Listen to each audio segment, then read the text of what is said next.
time you put in a building, it unlocks a new profession. And you can always bring in a male or a female. Let's jump over and look at what a female might look like. So let's take a look at some of her different types of outfits.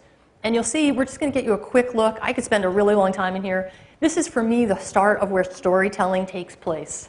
And I love bringing in the different characters and customizing them. And I could spend way more time than we're allowed to. But let's show off just a bunch of characters while I'm talking. This is the beginning of storytelling. There's a lot of customization involved. And you'll see there's a huge number of outfits. They're all made with loving care to look handmade and really medieval and help you tell your story. And you can customize them. Let's take a look at what customizing an outfit would look like. Okay, so let's go on into here, and you'll see what we've done with the customization is we've given you still the powerful Creative Sim tools that you're used to, but we've controlled it so that the end result is still going to look medieval. You're not going to accidentally turn your Sim's outfit into something that looks out of place, but you can have very dramatic effects on it. You can have someone look evil or nice just by how you pick the colors for their outfit. We could spend a lot of time in that, but we won't. Let's close out of that. I want to show you at least what the hair panel looks like and change of hair. Again, we've worked a lot on making a lot of medieval hairstyles and hats for men and women. Cool. Let's go to crafting the personality. For me, that's another really important part of the storytelling. What kind of character do I want this to be? Start by naming them, and we make some suggestions, or you can name them yourself. And let's go into the traits. You're going to pick 2 traits for your Sim. And you can scroll down the list there and you'll see there's a very wide array of them. I have a certain story in my mind that I plan to tell with this wizard. So I think that the traits I would like to pick are eloquent and evil. And there they are. And now we have a brand new thing, which is a fatal flaw. You have to pick one. And these are traits that are actually going to make it harder for your Sim to be successful. They might be a drunk. They might be a gambler. They might have all kinds of problems. Let's pick one that's not going to stop me from being powerful in my next action. Cruel would be perfect.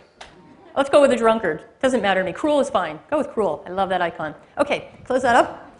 Cruel is perfect for the story I want to tell. Let's jump back into the out of Creative Sim with my new cruel wizard. Okay, we're going to be back in kingdom mode, and now we're going to get to quests. Quests are a really important part of this game. I was in one before. I was playing the monarch, working with his life, developing his relationships, having him lose at sword fights.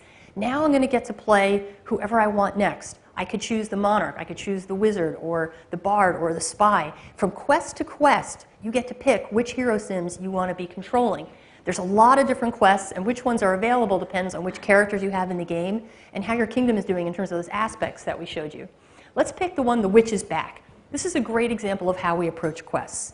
We want to give you guys story ideas that feel medieval, but then give you a lot of creative freedom to make them unfold the way that you want it to in your kingdom.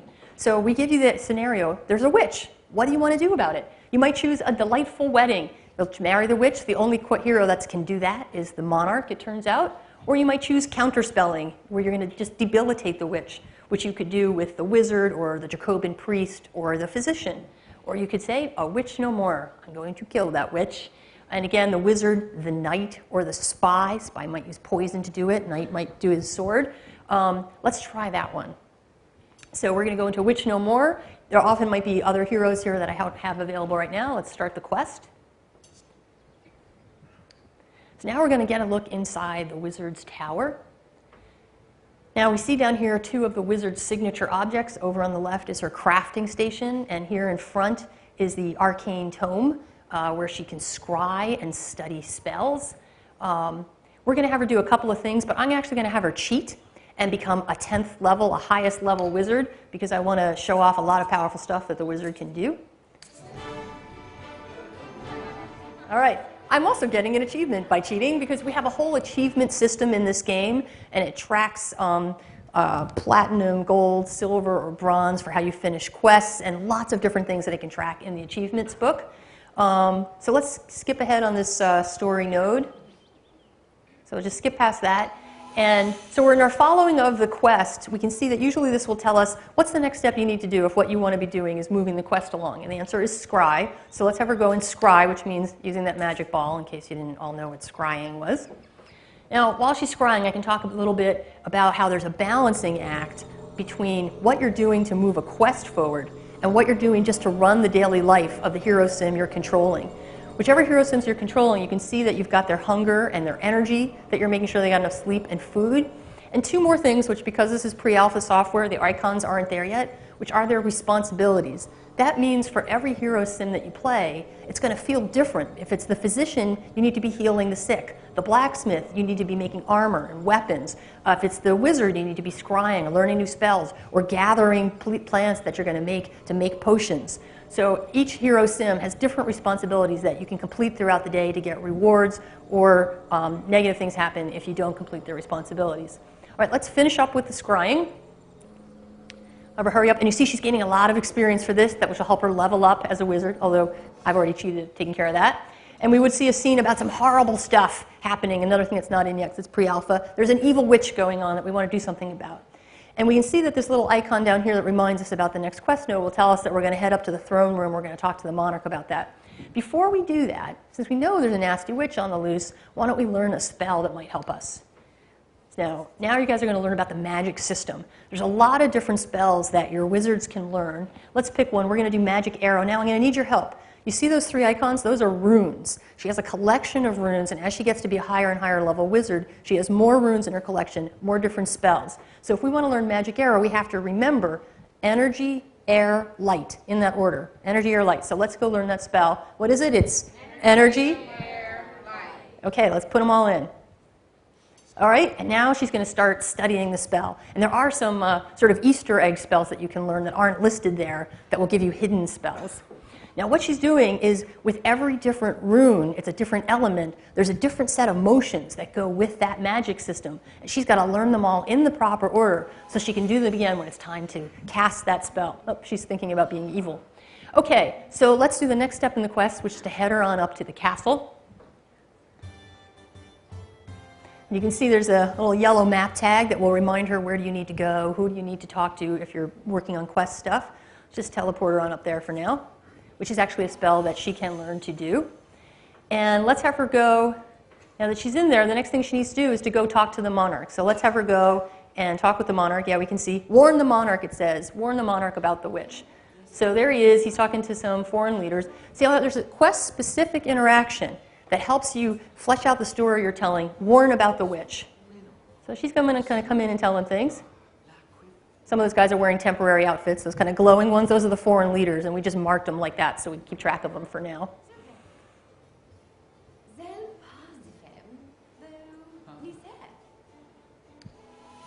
Okay, the fool. He did not believe the witch. I can't believe this. I'm going to have to go warn other people to get support to deal with this witch. Well, that's pretty annoying, and I don't think we're going to put up with that. In fact, that reminds me, let's go into buy mode. I've been hatching this story that I might want to kill off this monarch. He's not very good at sword fighting anyway, and bring in the next one will be a queen, maybe a friend of my wizard. So I want to give you guys a quick look at how powerful the buy mode tools are. With just a really fast little demo, we're going to utterly change the feeling of the throne room. So the first thing we're going to do is let's bring in some lights, and you'll notice as Sam places them that the lighting is dynamic. It casts pools of light on the wall where the lighting is shining. And now let's bring a couple of gargoyles. There's going to be a totally new theme in town for this throne room. So let's get some gargoyles on some big imposing columns and have them stand like sentinels on either side. There, take a look at that gargoyle. They're going to stand like sentinels behind the new throne that we're going to put in. And speaking of the new throne, I've got a totally different look in mind for the throne. There's lots of different styles of thrones and furniture to tell lots of different kinds of stories. This one looks kind of sorceress-y. Let's zoom in on that. We're going to create a style on that throne to make it look the way that we like it to, customize it. So I like the pattern, but I think I'd like it to be purple. And then let's make the base that it's sitting on green. Excellent. Okay, let's take that new style and start applying it maybe to the rug and to the candle holders.